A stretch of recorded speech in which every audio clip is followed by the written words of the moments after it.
Georgie Cooper really loved one girl for years, and it wasn't Mandy. Sounds wild, I know.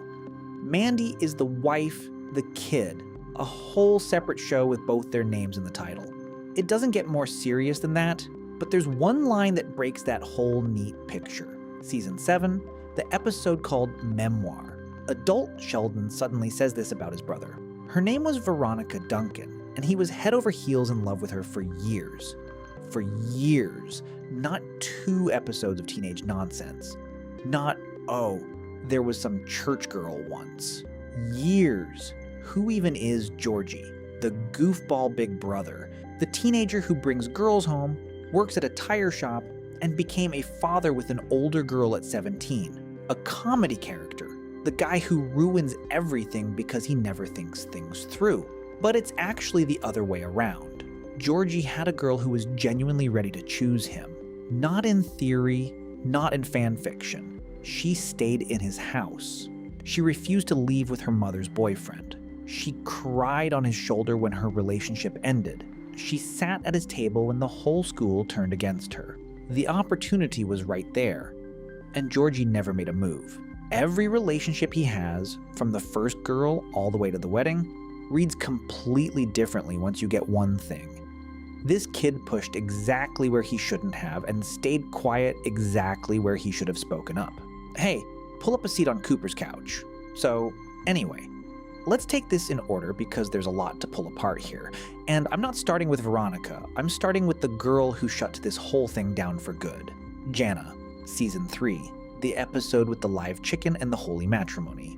Georgie just brings a random girl home. His parents are shocked. Mary is horrified, and he spends the night with her. It's his first time. Then comes the awkward talk with the adults about how this whole thing works, and the family tries to act like everything is normal. And here's the interesting part. Jana came out of nowhere. We never see him chase her. No flirting, no dates, no nerves, no what if she says no. He just brought her home. With Veronica, he circled around for 2 whole seasons. With Jana, it was boom, done, 1 episode. Ever notice how that works in real life? When somebody is truly scared of losing you, they freeze up. When they've got nothing to lose, they're bold as anything. Next comes the scene that got me digging into this whole thing in the first place. Georgie takes Jana out on a date, and in that same place, Veronica is working as a waitress. They run into each other face to face. There's no big blow up. Nobody has it out. Just awkwardness. He's there with one girl and standing right across from him is the one it never worked out with. And right in that moment, his old feelings for Veronica come roaring back. He's on a date with someone else, and he's not thinking about her. The Jana story ends in a way that says everything. In the episode with the broken ribs and the ghost detector built out of a cereal box, it turns out the relationship is getting more serious than Georgie planned. It's not that he wants more, it's the opposite. Jana starts treating them like a real couple and he gets scared of what comes with that. Connie explains something simple to him. A serious relationship means you pick one person and stop looking around. And Georgie backs off immediately. He offers Jana the let's just be friends deal, basically trying to keep her close while dropping all the responsibility. Jana doesn't go for it. She walks. That's Georgie in a nutshell. As long as it was easy, he loved it. But the second he had to pick a lane and commit, he opened the door himself and let a person walk out of his life. The show puts this trait on screen from the very beginning. Back then, it just looks like teen comedy. Next to Mandy, it turns into the main question of him growing up. And by the way, speaking of Georgie, let's give the kid credit for one thing. Out of the entire Cooper family, he's the only one who was always hustling. Tire shop after school, side gigs, any chance to make a buck at 17. This guy understood that money doesn't just show up, you go get it. And that's honestly a good bridge to the sponsor of today's video, Free Cash. Quick version, it's a platform where you can make a little extra cash doing simple stuff. And here's the important part. It doesn't ask for any money up front. You don't have to put in anything. You just hop on, do tasks, take surveys, test apps, play games, and you get coins for it, which you then swap for real money, crypto, or gift cards. I actually poked around on it myself while making this video. There are a ton of offers. You just scroll and pick whatever you're into. Some want you to fill out a survey, some just want you to play a mobile game and hit a certain level. The layout's simple. You can figure it out in a couple minutes. No catch like put your own money in first. You can cash out starting at $25. And by the way, the service has a 4.8 on Trustpilot and thousands of reviews. So if you want to mess around with it yourself, click the link in the pinned comment or in the description of this video, or scan the QR code on screen. That one also gets you a $10 bonus to start once you sign up and finish your first game. Thanks to Free Cash for sponsoring this episode. And now, back to the couch because the warm-up act is over. It's time for her.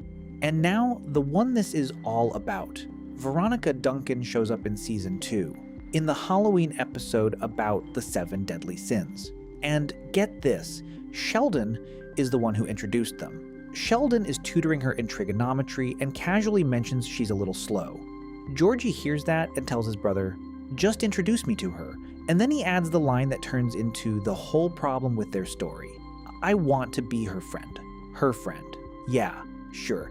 He goes to a church event with her, and he's surprised she even agreed to go with him. Right from the start, you can see which one of them doesn't believe he has a shot. By the way, there's a detail about that dance that I think is hilarious looking back. The theme is the 7 deadly sins, and Georgie is playing the hopeless sinner who needs saving. Mary is basically an angel in that story. But the person who actually feels those sins the hardest that night is Veronica, the girl who came with him. So the show is literally winking at us in their very first scene together. This kid is going to be a trial for her. I mean, it's a high school costume dance, a 2-minute joke. But then you look at their whole storyline and you realize the joke turned out to be a prophecy. Next up is episode 11 of season 2, and honestly, I think it's the most slept on moment in Georgie's entire story. They go to church together, they sit in Mary's Bible study together, he sits next to her in biology just to be near her. And at some point he tells her, "I think God was talking to me and he wants us to spend more time together." And she says, "I'm okay with that. Just like that. I'm okay with that." She doesn't shut him down, doesn't turn it into a joke, doesn't pretend she missed the point. She says yes. He suggests they get baptized together, and it turns out she already signed up for baptism on her own, and she agrees to get dunked with him. They get baptized side by side. So be honest with me here, what else is a girl supposed to do to show a guy she's into him? And you know what Georgie does at that exact moment. He tells his mother there's nothing going on between him and Veronica, that they're just Bible buddies, nothing more, and he adds, "I'm serious." He shut the door himself with his own hands right after she cracked it open. And then in that same episode, he tries to kiss her out of nowhere. No build-up at all, and he gets smacked. She's furious. They both get punished, and that whole warm little story trips right there. That's Georgie all over. With his words, "We're just friends, I'm serious." With his hands, a sudden kiss with no warning. He doesn't push where he should push, and he pushes where he should have just waited. Then it gets worse. Georgie finds out Veronica has a boyfriend. The official word for the state he's in is one word: heartbroken. He tries to fix something, tells her how he feels, and gets shot down in public. He walks away with nothing, and right there, you'd think that's it. End of story, but no. Watch what happens next because it changes everything. Episode 16 of season 2.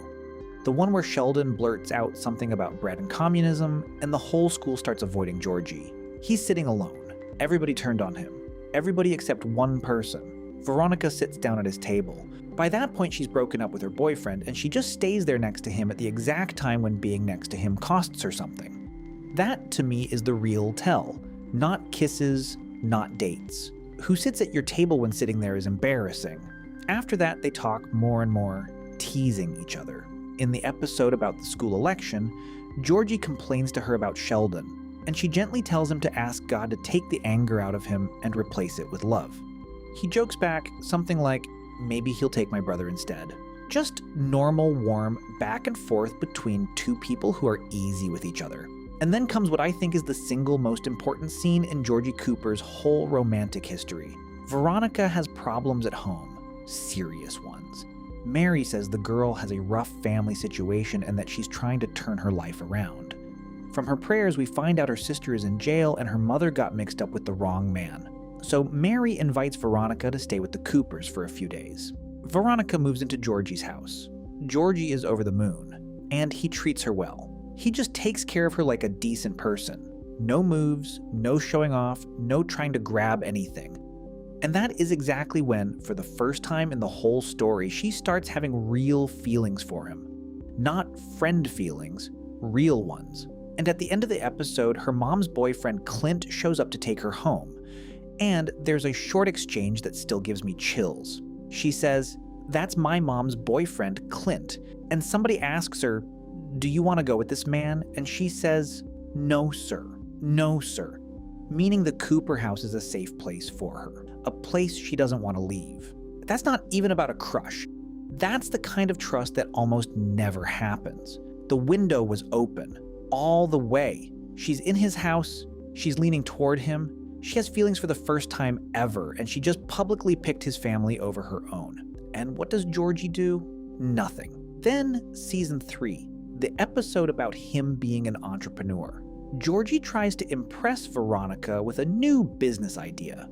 So his strategy isn't telling her straight up how he feels. It's showing her how businesslike and independent he is. Make an impression. Throw up a smokescreen. There's also a fan story that somewhere in the middle of season 3, he finally asked her out and got turned down. But let's be real, that scene isn't on screen. That's just internet talk, and I'm not going to sell it to you as fact. Here's what is fact. The next thing we see is Georgie on a date with Jana and that awkward run-in with Veronica at the restaurant. And that's it. Veronica never appears in the show again. No explanation, no goodbye scene, nobody ever says where she went or what happened to her. She just disappears from the Coopers' lives like she was never there. The real reason, by the way, has nothing to do with the story. Actress Isabel May landed a big role in 1883 and was tied up with other projects. That's the whole mystery. Now put that together with that line from season 7. Adult Sheldon, years later, talking about Georgie's girl, the one he was head over heels in love with for years. For years. So after she vanished, he carried it around with him. Quietly. Georgie didn't lose a girl. He lost the one moment when everything lined up. She was single, she was right there, she was in his house, and for the first time ever she had feelings for him. And he was too scared to say out loud what everybody already knew anyway. Fans still haven't forgiven this, by the way. People straight up write that the show cut them off at the best part, that it was a cliffhanger with no payoff, and that plenty of them would take Veronica over the current couple. I didn't make that up, that's just the general noise around the show. And now let's look at Mandy with completely different eyes. Because the Mandy story is built backwards, Mandy first comes up in a conversation. Missy teases her brother with something like, "Your girlfriend Mandy stopped by today." Mandy is noticeably older. She says she's turning 20 in March, and Georgie is about 17 at that point. Then the very next episode, Mandy tells him she's pregnant by him. And before that, he found out she isn't 20 at all. She's 29. Look at the order of events here. First the baby, then everything else. There were no 2 seasons of courting, no Bible study, no getting baptized together, no I want to be her friend. There was a pregnancy and the need to do something about it.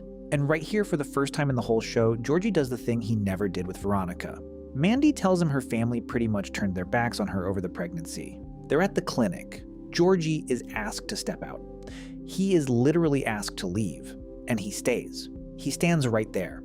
And then he tells her he loves her, and she turns him down. That is the exact point where Georgie Cooper becomes a different person. Because with Veronica, he stayed quiet for 2 seasons, so he'd never have to hear a no.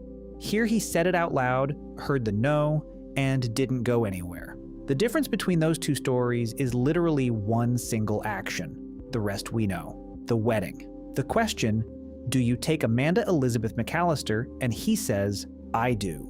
A daughter shows up, Constance, better known as Cece. Mandy's parents, Audrey and Jim, come into his life, and Jim later gives him a job at his auto shop. And the really interesting stuff starts up in their own spin-off, because Georgie acts nothing like he used to. Remember the kid who ran from being tied down? Georgie gives a ride to Valerie, a successful realtor, starts hanging around the church looking for clients, and Mandy gets jealous. And at the big moment, Valerie tries to kiss him herself. He stops her. The same Georgie who dodged the whole conversation about being faithful back in season 3 now shuts down a kiss on his own. And after that, he turns into the guy who's scared of losing. Mandy gets popular as the weather girl, guys start noticing her, and Georgie gets jealous. Mandy goes on an overnight work trip with her old boss Scott, and Georgie is jealous and eating himself alive trying to hide it. An old hospital bill from her ex-boyfriend Nick comes up, and he goes off to handle it. He finds out Mandy hid the fact that she's working with her ex, and he walks out of the house and goes to his mother's, because he can't swallow that one. This isn't the kid who brings strange girls home anymore. This is a guy who grabbed onto something of his own and won't let go. And you know where all that fear of losing comes from? There's one episode in the spin-off nobody really talks about, and I think it explains grown-up Georgie completely. He goes to his father's grave, he stands there, and he realizes he can't handle it. The job, the family, the wife, the kid, his in-laws living in the same house. Soon after, he has a panic attack. Then he apologizes to Mandy and to Audrey for snapping at them, and promises to pull himself together. A 20-year-old kid with a panic attack standing at his dad's grave. That's not a comedy scene at all if you think about it. And after that, his jealousy over Scott, his dumb outbursts, the way he tries to carry everything alone and tell nobody, all of it reads completely differently. He's not possessive. He's a guy who already failed once to hold on to something that mattered, and now he has a wife and a daughter, and he's terrified he'll fail again. Honestly, this one bugged me for a couple of days. Basically, before Mandy, he fought for nobody. After Mandy, he fights for everything. He's got a couple more storylines that usually get left out of this conversation, even though they're funny. Lisa, a girl from his English class who started flirting with him first and asked him over to help with homework. Georgie was already about to ask her out, but for some reason he went to Veronica first to check if that was okay. Veronica acted like she didn't care, even though her reaction said the opposite. And that was the end of the Lisa story before it even started. Because no matter how much Georgie looked around, he always came back to Veronica. Amber. Same episode. He goes to the video store with her and then tells Sheldon he had a great night with Amber. They go on dates. And that's it. We never see Amber again. No drama, no breakup, no explanation.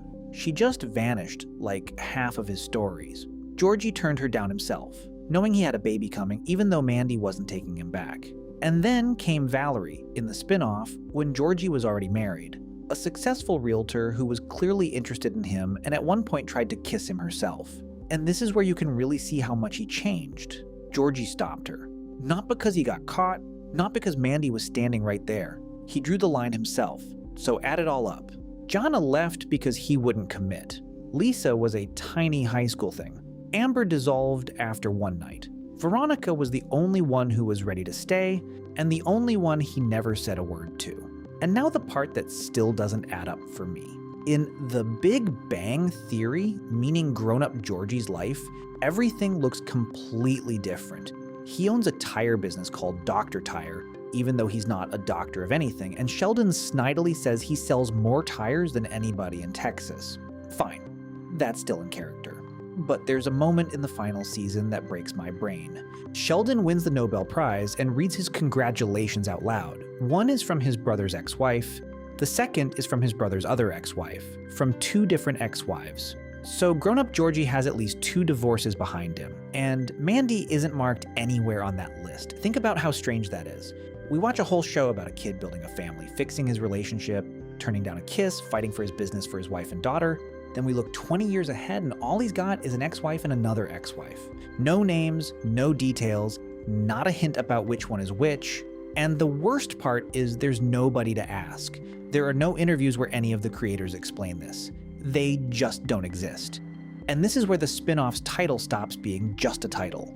Georgie and Mandy's first marriage. First, not marriage, not family, not the Coopers. First, none of the creators ever officially explained this. Not the contradictions with the Big Bang Theory, not what the title is supposed to mean. Not one clear comment. So everything floating around this is guesswork from viewers, mine included. But add one last detail here, or really a fan hope. Fake trailers for season 3 are already out there online, promising the return of Veronica Duncan. There's no official confirmation of it, not from CBS, not from the show's creators, and not from Isabel May herself. But the fact that viewers keep inventing her comeback after all these years says a lot. Veronica disappeared without a real ending. Adult Sheldon says Georgie loved her for years, and the spin-off's title warns you ahead of time that the marriage to Mandy is the first one. That still doesn't prove anything. But if the creators ever really do bring Veronica back, the ground for one huge conflict is already laid.